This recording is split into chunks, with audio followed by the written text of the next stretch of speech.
Alright, hello everyone. Welcome to part 3 of my Neopets the Darkest Faerie All Bosses speedrun tutorial series. So last time we got our overpowered speedrun item, the Cloak of Heroes, and this time we're going to be using it and blitzing through the rest of Act 1 pretty much. So first thing to note, we come out of the cutscene of obtaining the cloak, and if we did our safety strat, getting the hammer, we can come in here and do the brief side quest to get the knight's armor. And again, that's like a 10-second detour, so no big deal. But otherwise, we just exit Cogham right away. And we're already going to do the first of the fairly numerous variants of Cloak Glitch, which is going to be a Mega Jump. And I'm going to actually turn around real quick here and get low gravity again, because we would normally have it for this. So to line up, I like to go... So there's these two spots next to this tree on the right where 3 lines intersect. I like to go on this first one right here, and then face pretty much anywhere between that post on the left and the second rope along the bridge. And then to do this, I'll go over the inputs just very briefly. We equip the cloak and then force unequip it by pressing circle or R2, which are our attack buttons. And then while the screen is fading to white, and this whole time, by the way, we're going to be holding L2 and R1. And while the screen's fading to white, hold forward. Then when it fades fully to white, press X and select. And there we go. Then we're going to unbuffer and jump again. Okay, I actually was aimed, I think, a little bit too far to the left there, or maybe I even jumped a bit late. That was a very impressively high jump, but we just run into the water anyway. It's not a huge deal. So we are supposed to get over the bridge all the way and into the water, but again, you know, just it's whatever. And we do a water warp to, you can see Motara's shop there, and this is the spot where we actually did the water walk. I know those are weird interchangeable terms, into the abandoned mines. And now we're just going to head straight back to Meridel and do 2 more water warps. So we're going to do the first one in Meridel Village, in the castle moat. And then the next one's going to be once we get to Meridel Plains.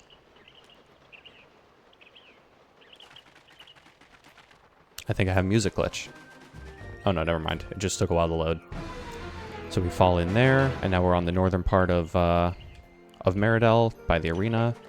Turn around, go to the left, and exit Meridel towards Meridel Plains.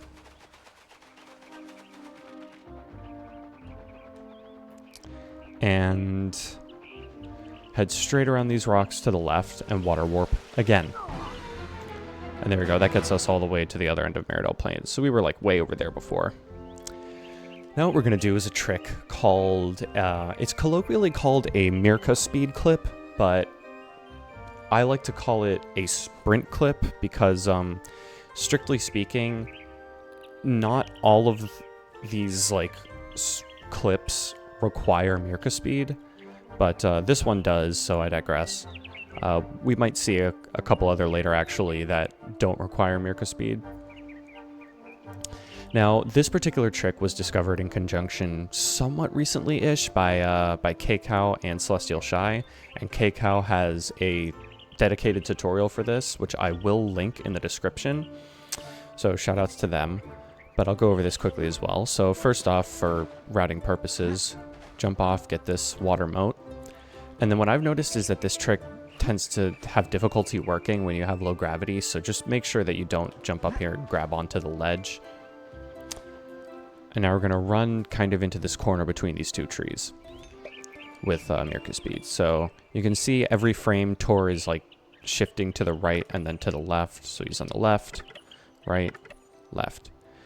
So assuming we have a good angle, we want to buffer to the frame where he is on the left.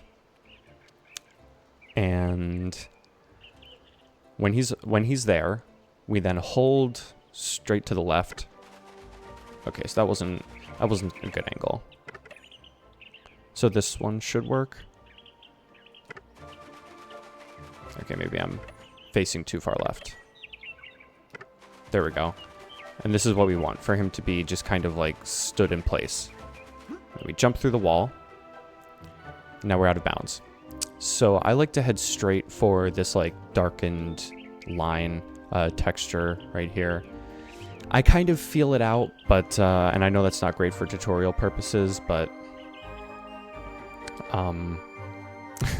it's like 2 Mississippi, maybe a little bit, tiny bit more to get the proper distance. So 1 Mississippi, 2 Mississippi.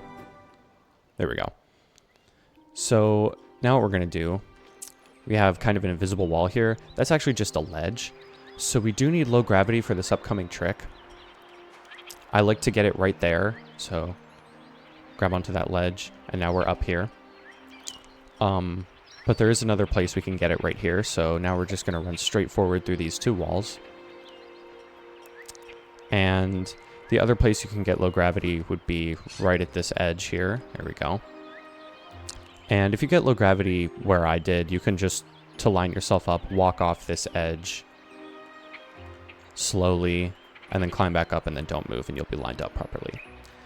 So for this, I'm going to face right on that line there, where the the cliff textures get darker and lighter. Equip the cloak, and we're basically just going to do like a half mega jump. So this is a cloak dash, and we do the same thing. Force unequip the cloak, hold forward, and then X while when the screen gets fully white. And there we go. So we're through there. Jump again to get low gravity taken away, because those cloak dashes don't actually take away low gravity. Okay, so now basically we just run straight forward. And we're looking for kind of this area where these 2 cliff textures kind of point down to the sides in like a triangle shape. And then there's this square patch of grass over here that we want to fall down onto. And the reason I wanted to get low gravity is just kind of, or is that I wanted to get low gravity taken away, excuse me, is because this fall will be quicker, and it lets me set up this next bit just a little bit quicker. It's a micro optimization. So now I'm going to run, and we have, as we run forward through this wall texture, there's an actual wall behind it, so I can't go forward anymore. And then I'm going to move, when behind this wall, off to the left, like where this grass texture would end, and then quickly back to the right. So boom, boom. Okay, that wasn't quite good. There we go. And then I'm going to do the same thing right between this corner here and this corner right here. So there we go. Now we're all the way up on the top of the treetops in Illisen's Glade, and we can see Illisen and the Wereloop King's god-awful textures. And we just jump straight off forward here. You missed. And basically we're just going to follow these paths for a little bit. Up the first ramp, up the second ramp, and then off the side of the second ramp to the hut below, and then across the rope bridge, and then follow that to the right. So we actually were very close to where the Narfus fight starts there, but we need to come down here because it actually doesn't spawn until we've hit a specific trigger, which is basically just an area trigger next to where the lift comes up here. So we want low gravity again.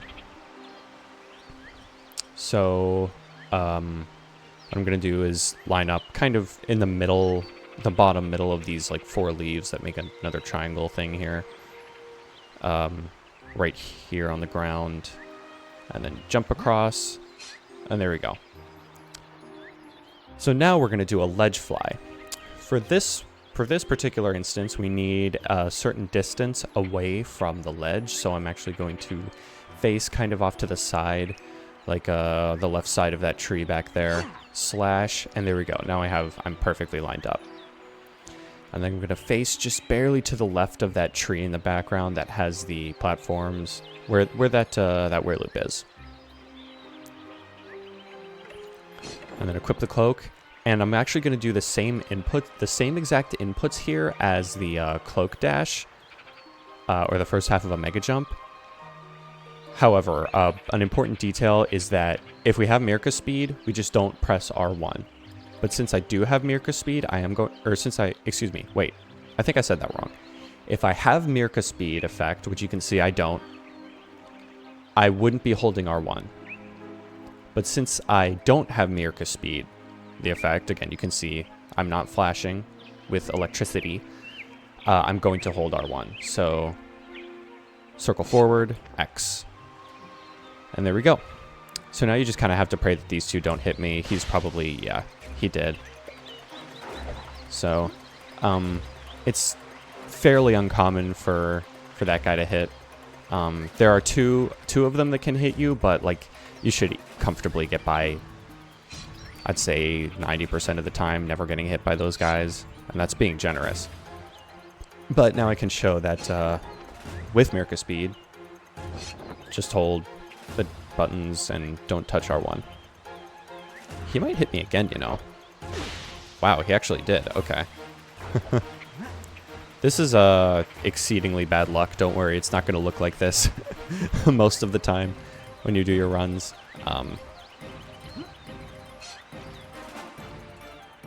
I guess I can show it off quickly though, since I've already explained it.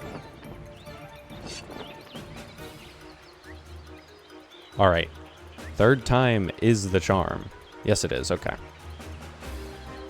So, just before I... Oh.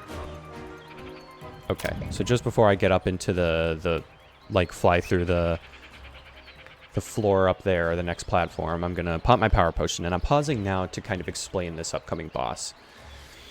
So, the Narfus fight is very janky with the optimal strat. The strat is basically to wait until he approaches you and starts like strafing around you, while moving forward just a tiny bit. And then once he starts strafing, like circling around you, you just spam stab like 5 or 6 times until the sword kind of stays in Narfus, and then it'll just disintegrate his health immediately. So I'll give it a try here real quick.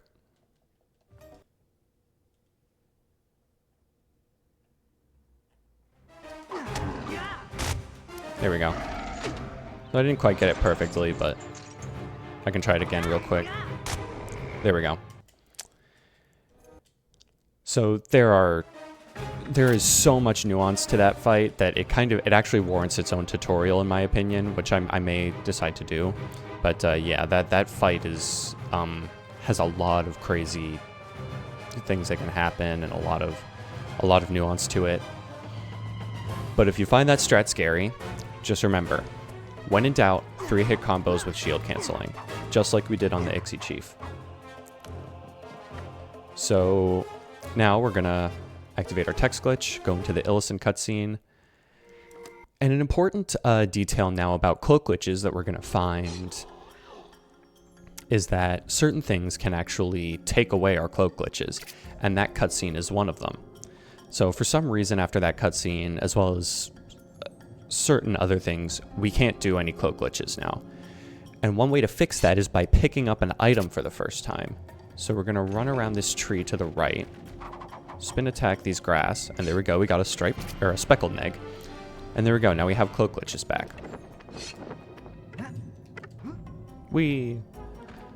But if we don't get a neg from this neg patch, we can just come back this way and try to get a Cicado instead. And there we go. If you don't get either of them, just reset. It's probably not worth it at that point, but there is a backup that you can do for both of those that involves coming up this tunnel and doing a Mirka speed clip.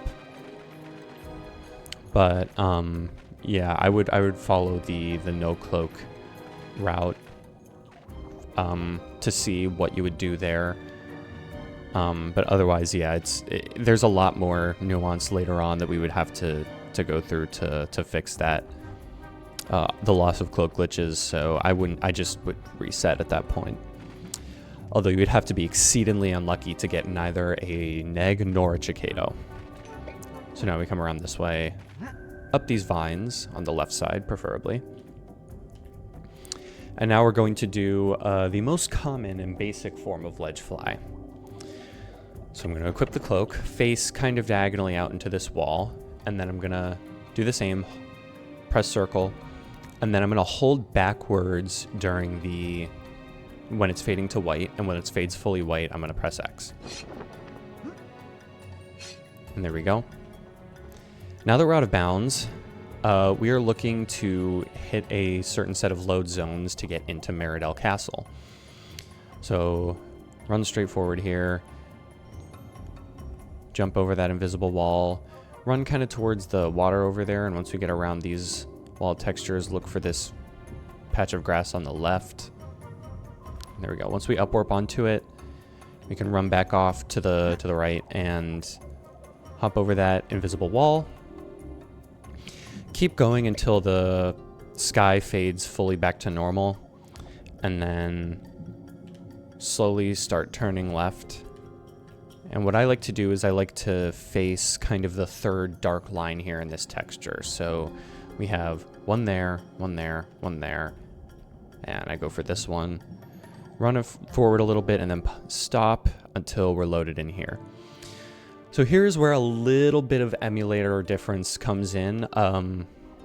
On console, you'd probably pause there with either the start menu or like the, any of these menus really to help that load in. I don't know if it actually is like genuinely helpful or if it's just a superstition, but people do it.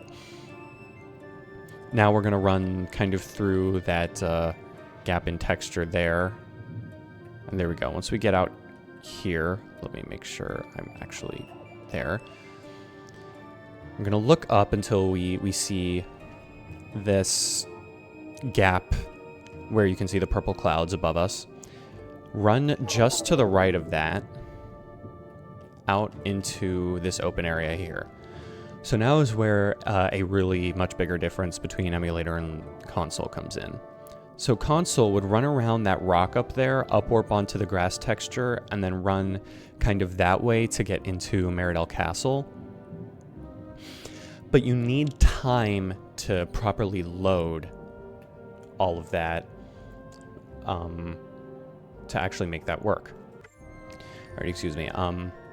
We need time for that to load properly, so emulator is literally just way too fast for that. So instead what we're going to do is actually also a very viable backup for console. So those kind of like mushroom trees in the background, you can look at those and then run straight at them. And then we're going to come kind of close to this cliff texture just in front of it. And there we go. We can see that there's like a little what looks like a little pine tree texture in there. I'm gonna run upwarp onto this this middle alcove here, and then back off quickly. So there we go.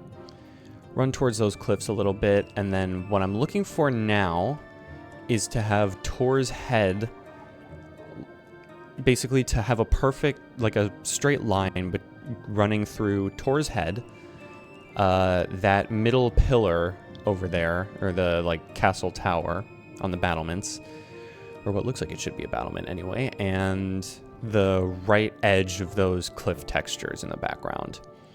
Then I'm going to run forward until the water texture disappears, and then stop.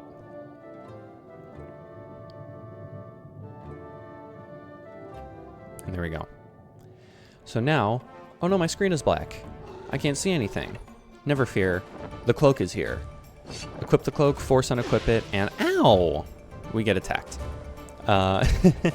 So it actually is possible, both on emulator and console, to run,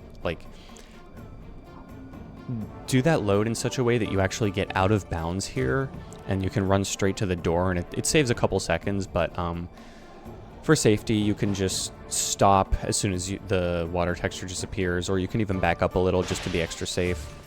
But we're gonna run around here and enter the barracks. And we're gonna jump to the right onto Tor's bed, do a ledge fly into the wall. And now we go. We're out of bounds in Meridell Castle. We're going to run around the side here and look for this little out of bounds hallway looking area here. And me having this effect is kind of annoying right now, so... Oh, it's gone. Okay, nice. Good timing. No, it's not gone. Let me try to get a dispelling potion. There we go. Okay, perfect. So we are looking now to fall onto that like gray square in the corner of like where that room with the cross beams is, because that's the throne room and that's where our next cutscene is. So run, fall down onto that, and there we go. So this is the next story cutscene. 1,000 years, you say? And now we have the castle escape sequence where the Faerie sisters are attacking us. So there are a couple ways to do this next little bit here. I'm going to show a different form of safe, like a safe strat that you can do, as well as then the strat that I prefer to do. So you can come jump onto this little footstool here, face the wall, and do a ledge fly. Oh, they attacked me. Very perfectly timed. That's unfortunate. And they did it again.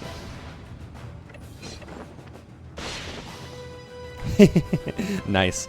So you can also do cloak glitches off of, rather than force unequipping by attacking, by getting attacked. But anyway, that was just funny there. Now we would just run down into this hallway right here and then go into the cutscene. But what I like to do, so we would spawn right here, turn right around, and then mega jump on top of this plant. So I'm going to explain this before I do it because I need to be a little bit quick. It kind of acts as a Mirka speed clip or a sprint clip where when we land on the plant, it kind of pushes us into the wall. And so we then jump through it again. The camera can get wonky, so I have to be quick. Oh, man. They're really being mean to me right now. So can jump again, and there we go. And now we jump into this wall and run into this cutscene here to end Act 1. So that is the end of this part, and I will be back for going over Act 2, which will be a very quick episode.